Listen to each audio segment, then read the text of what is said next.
My brother sold Grandpa's antique collection without asking. One buyer called me first.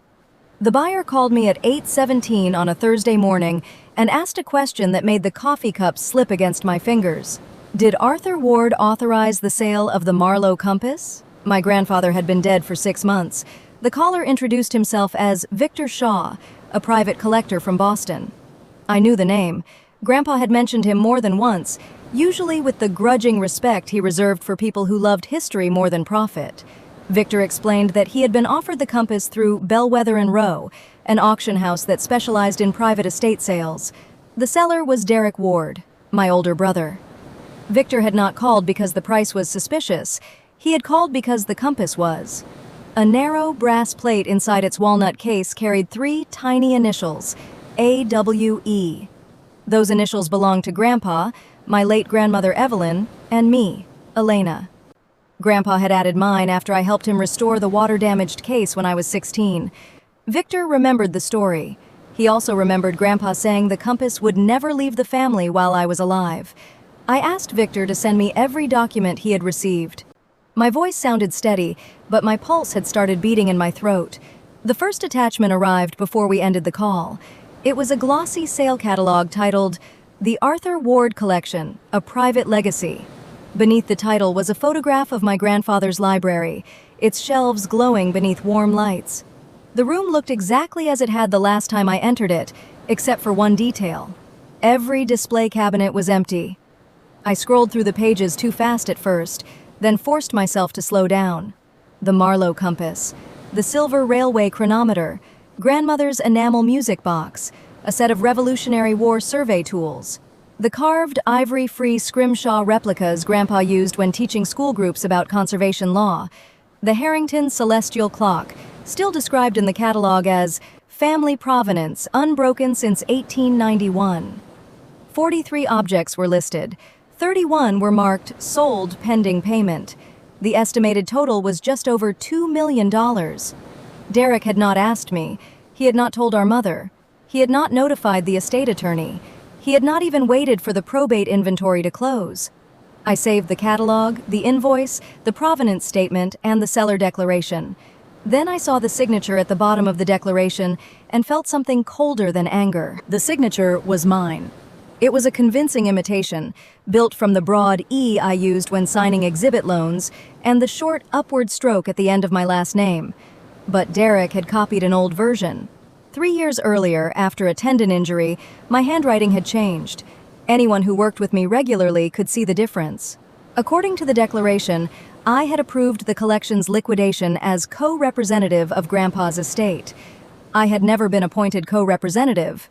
Derek had. My mother had insisted he handle probate because he was better with practical things, despite my 15 years managing museum collections. Derek was the oldest son. In my family, that qualification survived every piece of evidence against it. I called the estate attorney, Miriam Cole. Her assistant said Miriam was in court until noon. I left a message with only 3 words marked urgent: collection being sold. Then I called Derek. He declined the call after 2 rings. I sent him a screenshot of the forged signature. He read the message within a minute and did not respond. That silence told me more than any denial could have. By 9 o'clock, Victor had contacted Bellwether and Rowe and requested a temporary hold on the compass. He could not freeze the entire sale, but he could delay his own transaction. He also gave me the name of the auction house director, Paige Leland, and warned me that the remaining unsold objects were scheduled for a closed preview the next afternoon. I asked why he was helping me when he could simply buy the compass and avoid the family dispute. Victor paused before answering. Years earlier, Grandpa had refused an offer from a corporate collector who planned to separate a set of navigation instruments. Victor had watched him turn down more money than most people would earn in a decade. Grandpa had said ownership was temporary, but stewardship was a character test. Victor told me he had never forgotten that. Neither had I. By 10, I had requested emergency personal leave, copied every file to 2 secure drives, and driven toward Grandpa's house. The property sat 40 minutes outside the city on 12 wooded acres that had once belonged to a failed apple farm. It was where I learned to polish brass without erasing tool marks, to distinguish age from neglect, and to read the small labels Grandpa tied to every object in his careful handwriting. When I reached the gate, my key no longer worked. A new electronic lock had been installed. A small camera above it turned toward my car. I called my mother. She answered with a weary tone, as if I had interrupted a nap instead of discovered a crime. When I told her the collection was missing, she did not sound surprised. She said Derek was simplifying the estate, and that I needed to stop making everything emotional.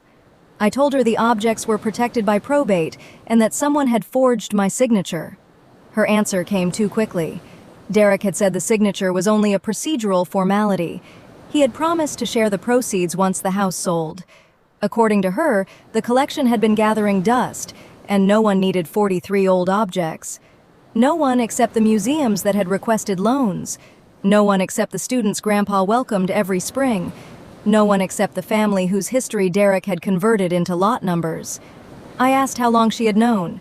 She hung up. That was when grief stopped being the largest feeling inside me. I had spent 6 months trying to be patient because everyone said probate made good people tense and ordinary disagreements ugly. I had excused Derek's secrecy, Mother's defensiveness, and the sudden missing keys. But forged consent was not a misunderstanding. Selling property he did not clearly own was not grief. Locking me out before I noticed was not efficiency. It was planning. I took photographs of the gate, the camera, and the new lock. Then I drove to the county courthouse to obtain every document Derek had filed since Grandpa's death. If he wanted to turn our family history into merchandise, I would begin by tracing every lie he had attached to it. The probate file was thinner than it should have been. Grandpa had kept decades of insurance records, yet Derek's estate inventory reduced the collection to one line: household decorative property, estimated value $25,000. I read that line 3 times. The Harrington clock alone had been insured for $600,000. The railway chronometer had appeared in 2 academic catalogs. Even the least valuable item in the collection had a documented history and a conservation file. Derek had not made an innocent estimate. He had hidden the collection inside a vague category, then sold it privately before the court could question the number. The clerk allowed me to photograph the filings. Derek had requested authority to sell miscellaneous household contents. The judge approved ordinary sales based on his inventory, not individually titled or trust-held property. Grandpa had never treated the collection as furniture. 10 years earlier, he told me he had placed several major pieces into a stewardship trust. Derek had laughed at the acid-free folders and asked when Grandpa planned to sell the old junk. Grandpa had looked at him for a long moment and said the collection would outlive anyone who measured it only in dollars. At the time, I assumed the trust covered 5 or 6 important objects. The probate filing did not mention a trust at all. Miriam Cole returned my call while I was still in the courthouse parking lot. She asked me to come directly to her office and bring everything Victor had sent. Her normal calm disappeared when she saw the seller declaration. Miriam drafted Grandpa's will, but a cultural property lawyer named Samuel Price prepared the latest collection documents. Samuel died the previous year, and another firm held his files. Derek had told Miriam that Samuel's work concerned a charitable donation Grandpa later canceled. That was the first lie we could prove did not depend on interpretation. Miriam searched her archived correspondence and found a letter Samuel had sent when the estate plan was updated. It referenced the Ward Stewardship Trust and an attached schedule of assets. The attachment was not in Miriam's file, but the letter stated that the trust would operate independently of probate. It also named a successor steward designated under sealed memorandum. If the collection belonged to that trust, Derek had no authority to sell it as estate property. If he had knowingly concealed the trust, the problem was larger than forgery. Miriam contacted the firm holding Samuel's archives. Because the request involved a possible unauthorized transfer, they agreed to search immediately. Until they found the documents, she prepared notices to Bellwether and Rowe, the probate court, the estate's bank, and Derek. The notice demanded that all sales stop and that no proceeds be distributed. Bellwether's attorney responded within an hour. The auction house claimed it had relied on Derek's court appointment, the sale order, and my written approval. They would place the remaining items and unpaid proceeds on a 48-hour administrative hold, but they refused to identify buyers who had already taken possession without a subpoena. 48 hours was not protection. It was a countdown. Miriam warned me that emergency court relief required more than family suspicion. We needed the trust documents, direct proof of misrepresentation, or evidence that the objects were about to disappear beyond recovery. I had all three in fragments, but not yet in a form a judge could use. Before leaving, I asked Miriam why Grandpa had not told me directly if I was involved. She reminded me how sick he had been during his final year. His heart failure worsened quickly, and Derek began managing his appointments. Visits became shorter. Phone calls were often answered by my mother, who said Grandpa was sleeping. I had assumed they were protecting him. Now I wondered what else they had intercepted. At home, I opened our digital collection archive. Several files were encrypted. The password hint read, "First lesson, no shortcuts." Grandpa's first lesson used a chipped blue bowl. I wanted to know its value. He made me describe its shape, weight, marks, repairs, and provenance. A conclusion without process, he said, was only a guess wearing a confident face. The password was not the bowl's maker or date. It was the sentence he repeated that day. Look before value. The folder opened. Inside were scanned trust certificates for 12 objects, annual insurance schedules, loan agreements, and a document titled Steward Instructions. The certificates confirmed that the trust, not the estate, owned the most valuable pieces, but the schedule ended 2 years before Grandpa's death. I could not tell whether later acquisitions had been added. The final file was a video. Grandpa appeared at his desk in the library, thinner than I remembered, but alert. He looked directly into the camera and said my name. He explained that the collection had never been intended as an inheritance to divide. It was a responsibility. He had chosen a successor who understood that objects carried obligations to the dead and the living. Then the video stopped. The remaining portion was corrupted. I tried 3 media players and created a forensic copy, rather than risk damaging the original. The intact 46 seconds did not name the successor, but Grandpa's tone made my chest ache. He had expected me to see the recording. Someone had prevented that. At 6:30 that evening, Derek finally came to my apartment. He did not look guilty. He looked annoyed. He said I had embarrassed him with the auction house, endangered a legitimate sale, and created legal expenses the estate could not afford. He claimed Grandpa changed his mind about preserving the collection after medical bills increased. The sale, he said, was necessary to protect our mother from debt. I asked him to show me the bills. He produced none. I asked why the estate inventory valued the collection at $25,000, while the private catalog estimated more than $2 million.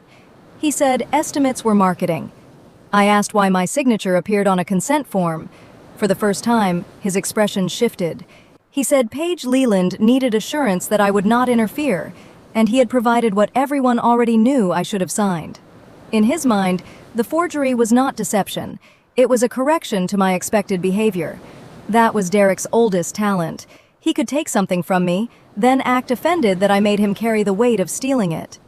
He offered me $100,000 to withdraw the notices.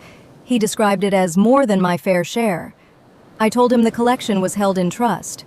The color left his face so quickly that I knew he had seen the documents before. He recovered, laughed once, and said Grandpa dissolved the trust. I asked for the dissolution. He walked out without another word. 10 minutes later, Victor emailed me a photograph the auction house had accidentally included in an earlier condition report. It showed the back panel of the Harrington celestial clock after removal. On the wood was a white archive sticker bearing a trust registration number. Below it, in Grandpa's handwriting, were 5 words: "Transfer only with Elena present." The photograph changed the urgency of the case, but it did not change my family. By Friday morning, my mother had told relatives I was trying to seize the estate. An aunt sent me a message about greed. No one asked why an honest executor needed my forged signature. Derek understood that facts moved slowly while family stories moved at the speed of resentment. He had spent years preparing the version of me he needed them to believe. Elena, the obsessive historian, Elena who valued objects over people, Elena who would lock a family heirloom behind museum glass and call it love. The truth was less convenient. I helped pay Grandpa's nurse and repaired the library roof from my retirement account. Those things happened quietly. Derek's sacrifices always arrived with an audience. At 10, Miriam and I attended an emergency video conference with Bellwether's legal team. Paige Leland appeared from a polished office with 2 attorneys beside her. She insisted the auction house had completed a standard due diligence review. Derek had provided letters of appointment, a court sale order, an appraisal, and a family consent. The appraisal came from Harlan Voss, a dealer who had known Derek since college. According to Harlan, the collection's forced sale value was $380,000. Bellwether had then marketed individual pieces at estimates totaling more than $2 million. Paige described the gap as normal auction strategy. Miriam described it as evidence that the seller knew the probate inventory was false. Paige's attorneys stopped smiling. I shared the photograph of the trust sticker and the certificates from Grandpa's archive. Paige agreed to extend the hold through Monday, provided we filed in court. She also disclosed that Derek had requested immediate release of the first $900,000 because of a supposed tax deadline. There was no tax deadline. Miriam had confirmed it with the estate accountant. The money was still in Bellwether's client account, but nearly $600,000 from earlier direct sales had already been transferred to an entity called DW Heritage Consulting. I had never heard of it. A state business search showed that Derek formed the company 2 weeks after Grandpa entered hospice. Its registered address was a mailbox store. The timing was so ugly that even Paige looked away from the screen. After the conference, the law firm that held Samuel Price's archives called. They had found a sealed estate packet, but releasing it required identity verification. The packet was addressed to me. I drove there with Miriam. The office occupied the top floor of a converted textile building. A records attorney brought us a thick envelope with Grandpa's signature across the flap. The paper had yellowed slightly at the edges, though it was only 3 years old. Inside was the complete Ward Stewardship Trust, an asset schedule listing all 43 objects, and a sealed memorandum naming me successor steward. The documents granted me legal authority over preservation, loans, insurance, and any transfer. The trust allowed sales only when conservation costs threatened the collection as a whole, and even then required 2 independent appraisals and approval from a 3-person advisory panel. Derek was not on the panel. He was named once, in a clause stating that no estate representative or residual beneficiary could direct trust property. Grandpa had anticipated exactly this conflict. There was also a letter addressed to Derek. I did not open it. Miriam said it was not ours to read, but its existence could matter if it proved he received notice. The archive log showed Derek had signed for a duplicate packet 4 months before Grandpa died. His claim that the trust had been dissolved was no longer just unsupported, it was knowingly false. The records attorney found one more entry. 3 weeks after Grandpa's funeral, Derek contacted the archive and requested the original trust file. Samuel's successor refused because the packet was designated for me. Derek then sent a letter claiming I was medically incapable of serving. The letter attached a psychiatric evaluation. It was fake. The doctor's name belonged to a retired orthopedic surgeon in another state.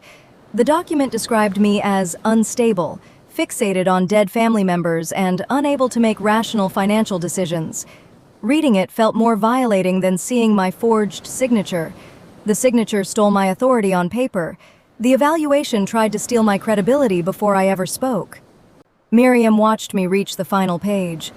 When I was 22, Derek told our parents I had a breakdown because I refused to leave graduate school. I had been grieving grandmother and seeing a counselor. He converted grief into weakness, and now he had turned the same lie into an instrument. We added the trust, archive log, and false evaluation to the emergency petition. The judge scheduled a hearing for Monday morning and issued a temporary order freezing sale proceeds and prohibiting further transfer of the objects. The order also required Derek to surrender the house keys and provide a complete accounting within 24 hours. He responded by holding a family meeting that evening. I learned about it from my cousin, who sent me a photograph of everyone gathered in my mother's living room. Derek stood near the fireplace with a binder in his hand. My mother sat beside him, pale and solemn. The presentation on the television behind them was titled, "Elena's Lawsuit: What It Will Cost Our Family." The number on the next slide was $400,000.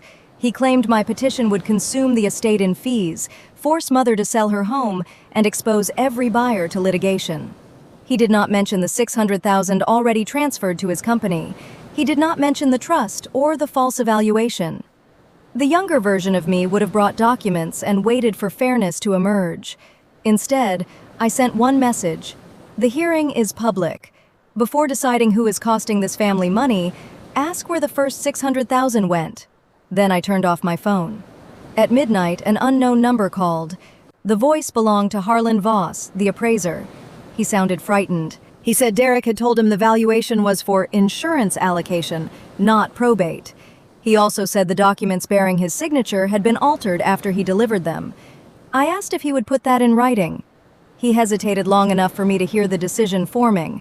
Then he said there was something else I needed to see. A storage invoice for 7 objects that had never reached Bellwether. One of them was grandmother's music box. Derek had not sold it through the auction house. He had used it as collateral for a private loan.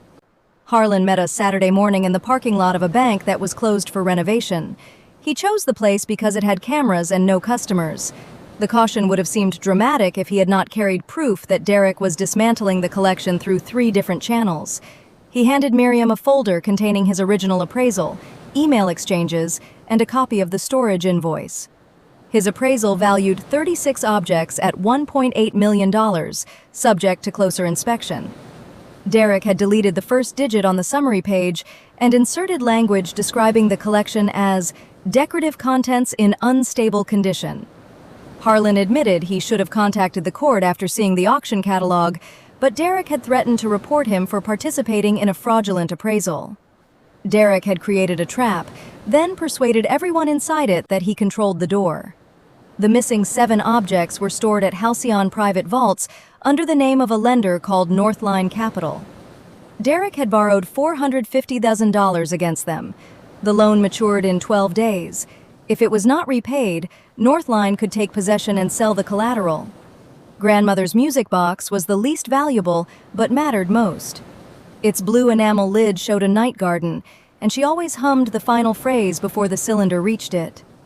After she died, Grandpa kept it closed for almost a year. Derek knew that story. He had pledged the box anyway. Miriam contacted Northline's attorney and sent the court order. The lender agreed not to enforce the loan, but refused access without proof that the trust owned the items. We had proof. By noon, the 7 registration numbers had been matched to the trust schedule. The storage facility permitted an inspection on Sunday with counsel present. Before that inspection, I returned to Grandpa's house under the court order. Derek's attorney delivered the new access code, but warned that Derek would be present. Miriam arranged for a licensed estate officer to accompany me, along with a locksmith and a videographer. The gate opened at 2:06. Derek stood on the steps as if he owned the house. If he stood confidently enough in a doorway, most people assumed he had a right to block it. The estate officer handed him the order. Derek stepped aside. Inside, the house smelled wrong. The familiar mixture of cedar polish and old paper had been replaced by cleaning solvent. Small rectangles of unfaded wallpaper marked the places where framed documents had hung. The library cabinets were open. Protective liners had been removed, object labels swept into a cardboard box, and humidity monitors unplugged. I documented every empty shelf and matched it to the archive photographs. In the study, we found shredded packing lists. In the garage, we found custom crates bearing Bellwether transport tags. In Derek's temporary office upstairs, the videographer recorded a whiteboard divided into columns: auction, private, loan, house. Beside each category was a target amount. At the bottom, Derek had written $2.7 million, exit.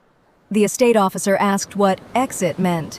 Derek claimed it referred to closing probate, but a folder on the desk contained residency applications for a coastal investment program overseas, along with wire instructions for a bank outside the United States.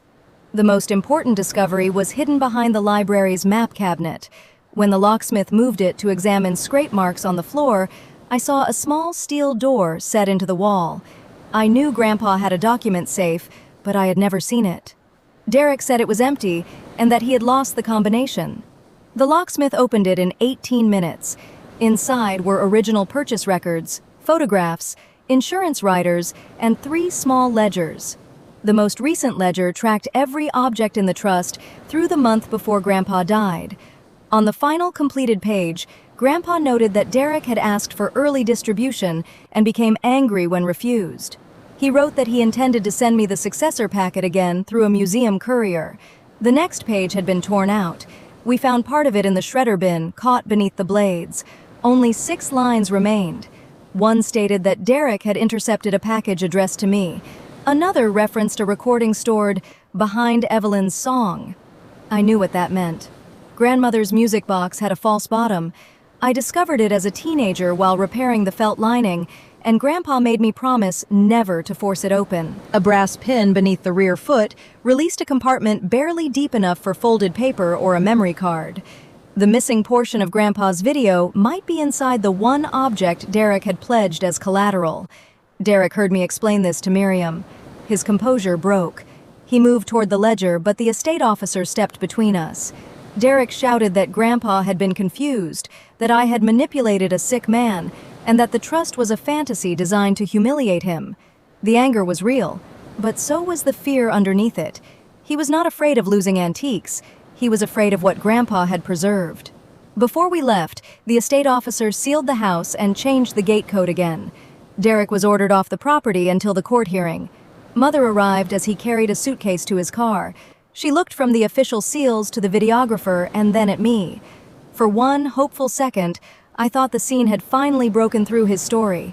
Instead, she asked how I could do this to my brother. I told her about the foreign bank instructions. She said he probably needed privacy. I told her about the forged evaluation. She said he had been under pressure. I told her he had pledged Grandmother's music box. That reached her. Her face changed, not into belief, but into pain. She had grown up listening to the same melody I had. She knew the box was never merely property. Still, she whispered that family mistakes should remain inside the family. I looked at the court seals on Grandpa's door and understood why Derek had been able to go so far. He did not need everyone to approve. He only needed them to fear exposure more than wrongdoing. On Sunday morning, I entered the private vault with Miriam, Northline's attorney, and a conservator. The 7 objects sat in gray storage cases beneath fluorescent lights. The music box was in the smallest case. Its lid had been wrapped carelessly, and a new scratch crossed one corner. My hands trembled as I pressed the hidden pin.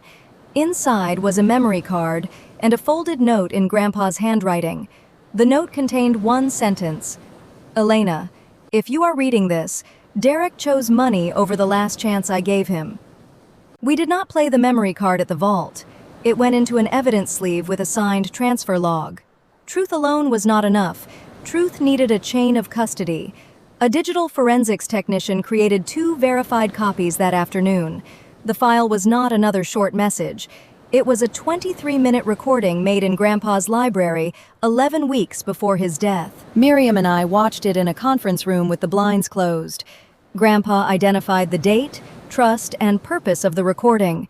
His voice was weak, but his thoughts were precise. He and Grandmother built the collection as a teaching resource, not an investment. He named me successor steward. Then he explained Derek. During the final year of Grandpa's life, Derek asked for $1 million to rescue a development project. Grandpa reviewed the project and discovered Derek had hidden debts from his partners. He refused to fund it. Derek then suggested selling the Harrington clock, arguing that no object should matter more than a living grandson. Grandpa offered to negotiate with creditors and create a modest loan against Derek's future share, on the condition of complete disclosure. Derek refused. 2 months later, Grandpa learned that someone had requested duplicate collection certificates using his electronic signature. He confronted Derek and changed the trust access codes. He also revised the estate plan so Derek could serve as executor only if he acknowledged the trust in writing before accepting the appointment. The acknowledgement was included in the sealed packet Derek received. Grandpa held Derek's signed acknowledgement toward the camera. It stated that the collection was outside probate and that Derek could not sell, pledge, or relocate it. The final minutes were harder to watch. Grandpa said he loved Derek. He said love did not require pretending a person's choices were harmless. If Derek honored the trust, his earlier misconduct would remain private. If he tried to take the collection, the recording and supporting documents were to be released to the court. That was the last chance mentioned in the note. Grandpa had not set a trap. He had built an exit and waited for Derek to use it. Instead, Derek intercepted the packet intended for me, concealed the trust, forged my consent, falsified an evaluation, altered an appraisal, pledged 7 objects, and prepared an overseas transfer. The recording ended with Grandpa speaking directly to me. He apologized for leaving me a burden instead of wealth. He said he chose me because I understood the difference. I cried then, not loudly. Grief moved through me with the strange steadiness of water finding a crack. For 6 months I had carried the suspicion that Grandpa kept me at a distance near the end. Now I knew he had been trying to reach me while Derek controlled the doors around him. Miriam waited until I was ready. Then we prepared for Monday. The hearing began at 9. Derek sat beside 2 attorneys, Mother behind him. Bellwether's counsel occupied the next row, while Harlan waited under subpoena. Derek's argument was simple. He claimed the trust was outdated, the collection had become financially burdensome, and he acted under broad authority to protect the estate. His attorney described my objections as an emotional disagreement between siblings. Miriam answered with documents. She introduced the complete trust, the 43-item schedule, the archive log, Derek's signed acknowledgement, the altered appraisal, the forged consent, the false medical evaluation, the loan agreement, the foreign banking instructions, and Grandpa's ledger. Each document removed another place where Derek could hide. When Harlan testified that his valuation had been altered, Derek stared at the table. When the forensics expert authenticated Grandpa's recording, Mother began to cry. The judge watched the entire video. No one in the courtroom moved during the final message to me. Afterward, Derek's attorney requested a recess. The judge refused. She removed Derek as executor immediately, appointed a professional administrator, confirmed my interim authority as successor steward, froze his company accounts, and ordered him to surrender his passport pending further proceedings. She referred the forged documents and financial transfers to the district attorney. The ruling should have felt like victory. Instead, I felt the weight of the work ahead. 31 objects were scattered among buyers. 7 were tied to a loan. 5 remained at Bellwether. Some buyers lived in other states. 1 clock had already been scheduled for shipment to Switzerland. Winning authority did not bring the collection home. It only gave me the right to start looking. As we left court, Mother caught my arm. She asked whether I was satisfied now. The question revealed how she still understood the situation. To her, consequences existed because I demanded them, not because Derek created them. I gently removed her hand and told her satisfaction had nothing to do with it. Grandpa had trusted us with history. Derek sold it, and she helped him call the sale practical. I was going to recover what I could. Whether the family survived the truth was no longer my first responsibility. Bellwether released the buyer list under court order Monday afternoon. I expected greed. Instead, I found a more complicated set of people. Several buyers had no idea the sale was disputed. 2 small museums believed their purchases would fund medical debts. Others treated antiques like stock certificates with prettier photographs. Miriam recommended a controlled recovery process. We sent each buyer a notice explaining the trust's ownership, the court order, and Bellwether's obligation to refund the purchase price. We offered insured return shipping and independent inspection. We avoided accusations unless the evidence showed a buyer knew something was wrong. Victor returned the compass first, even though payment had never cleared. He drove it to the museum himself in a padded case and refused reimbursement for his travel. When I opened the walnut box, the brass still held the faint crescent mark from my first clumsy restoration attempt.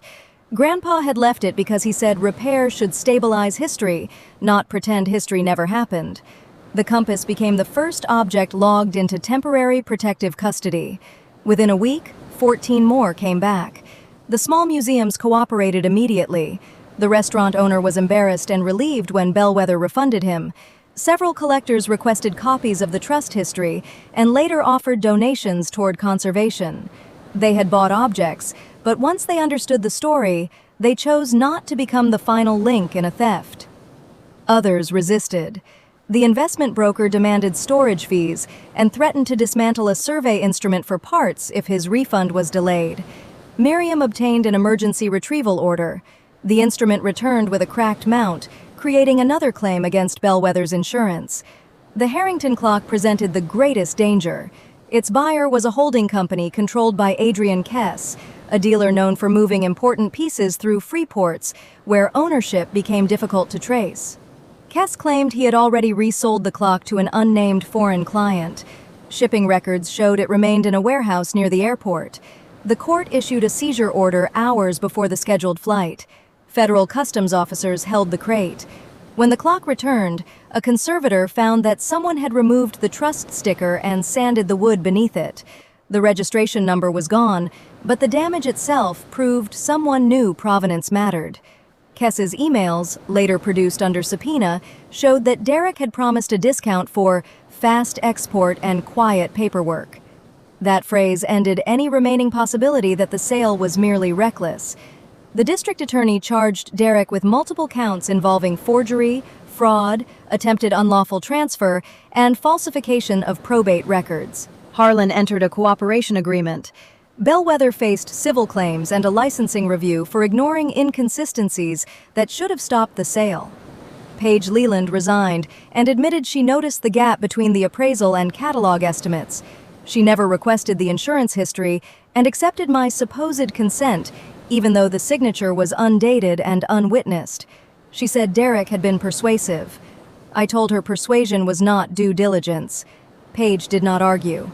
She gave me copies of internal messages showing that Bellwether's compliance officer raised concerns and was overruled because the collection promised a record commission. Those messages strengthened the recovery case and helped force the auction house to fund conservation repairs. Meanwhile, the professional estate administrator traced Derek's money. The $600,000 transferred to DW Heritage Consulting had not gone to taxes or mother's care. He used part of it to repay gambling debts and wired the rest toward the overseas residency investment. The transfer was reversed before completion. Mother learned this from the administrator. She said she believed Derek because he promised to protect her. Her apology circled the truth without landing on it. She regretted the shame and costs, not helping him lock me out.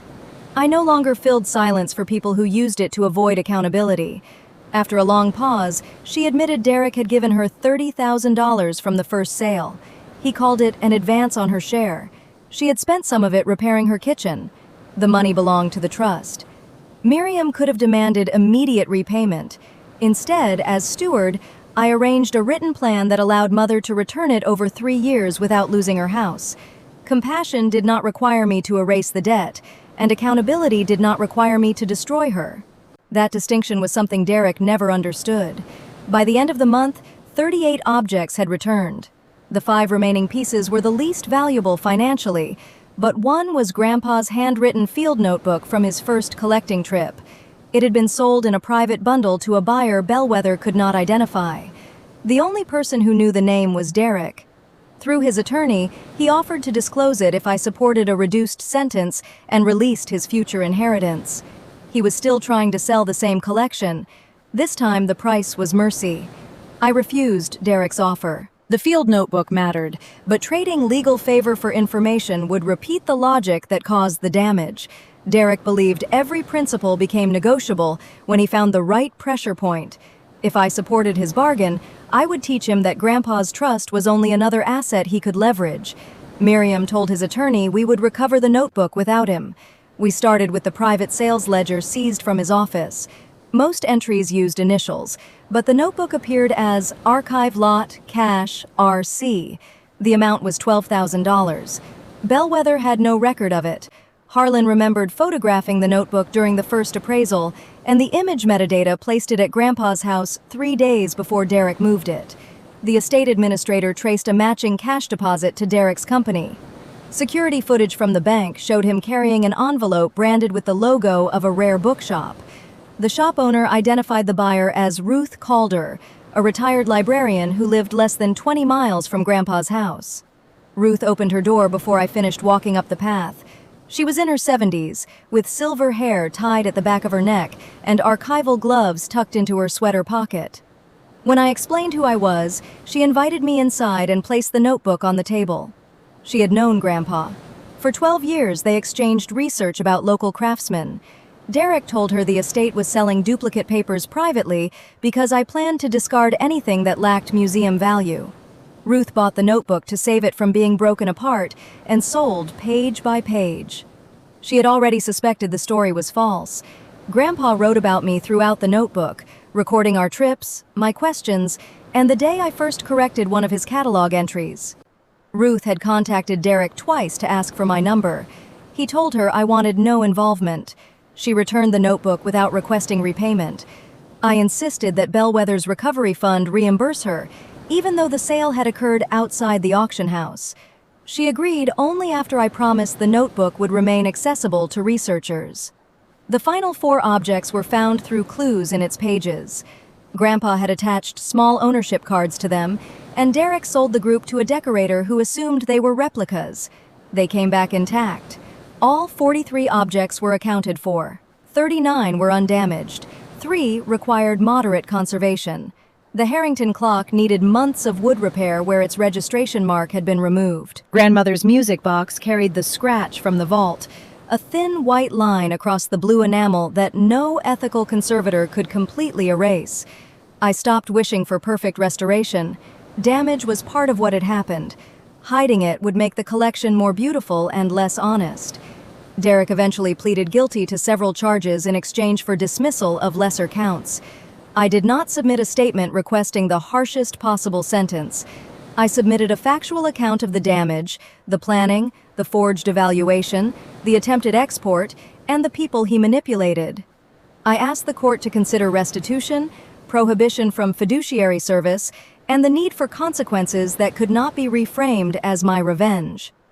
At sentencing, Derek spoke about pressure, debt, and the burden of being expected to rescue the family. He apologized to Mother and to the court. My name did not appear until the final sentence, when he said he hoped I could someday let go of my anger. Even his apology assigned me the unfinished work. The judge did not accept that framing. She said financial pressure explained motive, not entitlement. She imposed a prison sentence, ordered restitution, and barred him from serving as an executor, trustee, guardian, or financial agent after release. His residual inheritance from the ordinary estate was applied to the losses. The foreign investment funds and remaining company assets covered much of the rest. Bellwether's settlement paid for conservation, legal recovery costs, and a new security system for the collection. Mother attended every hearing. After sentencing, she asked whether I would visit Derek. I said not now. For once, she did not argue. Several relatives who had called me greedy sent apologies. Most were brief and carefully worded. One aunt claimed she had always known there were 2 sides. My cousin admitted he never read the documents because Derek's presentation seemed convincing. I accepted the apologies that contained responsibility. I did not restore closeness on demand. Family, like provenance, depended on an honest record. 1 year after Victor's call, the collection reopened to the public. It did not return to Grandpa's house. The property required too much maintenance, and isolation had made the theft easier. Under the trust's terms, I arranged a long-term partnership with my museum. The collection remained legally independent, but it gained professional storage, security, insurance, and regular public access. We called the exhibition What We Keep. The title came from Grandpa's field notebook. What We Keep reveals what the future deserves to know. The opening gallery did not pretend the collection passed peacefully between generations. A wall panel explained that the objects were nearly dispersed through fraud and recovered by people who chose to act. It did not sensationalize Derek's crimes or erase them. The Marlowe compass sat in the first case, open to show the initials inside. Beside it was Victor's account of why he made the call. The Harrington celestial clock stood at the center of the main room.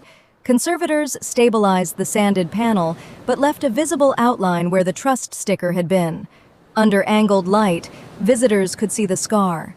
The label explained that removing evidence of ownership became evidence of attempted concealment. Grandmother's music box occupied a smaller case in a quiet corner. Once each afternoon, a staff member wound it for visitors. The melody was soft and slightly uneven. The scratch across the enamel remained. On opening day, I watched Mother stand in front of it for a long time. She had spent the year repaying the money and attending counseling. Our relationship was not repaired, but it was no longer built entirely on denial. A month before the exhibition, she gave me a written apology. It named what she had done: accepting stolen funds, helping Derek exclude me, dismissing the forgery, and protecting the family's appearance at my expense. For the first time, she did not ask me to understand her intentions before acknowledging the consequences. I invited her to the opening. That was not forgiveness completed. It was one honest step. Ruth Calder attended with Victor. Harlan came quietly and stayed near the back. Paige did not attend, but her settlement funded a training program for small auction houses on trust ownership and estate sale verification. The two museums that returned their purchases became loan partners. Even the restaurant owner donated towards school transportation after learning about Grandpa's education work. At noon, the first student group entered. A girl of about 10 stopped at the chipped blue porcelain bowl that Grandpa used for my first lesson. It was never one of the most valuable objects, and Derek had bundled it with decorative ceramics for less than $1,000. The girl studied the repaired edge and asked her teacher whether the damage made it worth less. I crouched beside the case and told her value depended on the question she was asking. If she meant market price, perhaps. If she meant what the repair could teach us about the person who owned it, damage might add something no perfect bowl could carry. She considered that seriously, then began describing what she could observe: the color, the glaze, the old staple repair, the maker's mark, shape, weight, marks, repairs, provenance. The same path Grandpa had given me. People described me as the person who saved the collection. The phrase never felt accurate. Victor's doubt saved the first object. Miriam stopped the money. Ruth preserved the notebook. Buyers chose integrity, and Grandpa documented the truth before anyone wanted to hear it. My role was simpler. I kept looking. Derek believed ownership meant having the power to convert something into cash. Grandpa believed ownership was temporary custody between the past and the future. The court could resolve the legal difference, but the deeper difference appeared in every choice we made after no one was watching. The ordinary estate eventually closed. After debts, restitution, and expenses, there was little money left to divide.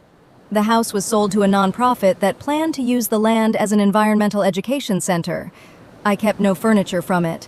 I took only Grandpa's brass magnifying glass, which the trust did not own, and the cardboard box of handwritten object labels Derek had swept from the cabinets.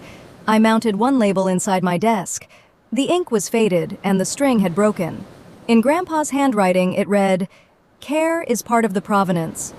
Sometimes I thought about how close the collection came to disappearing.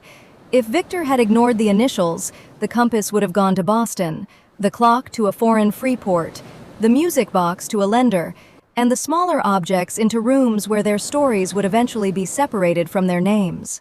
Derek had arranged the sale carefully. He had legal papers, professional photographs, a respected auction house, and a family trained to distrust the person most likely to stop him. From the outside, everything looked official. But one buyer remembered what Grandpa said.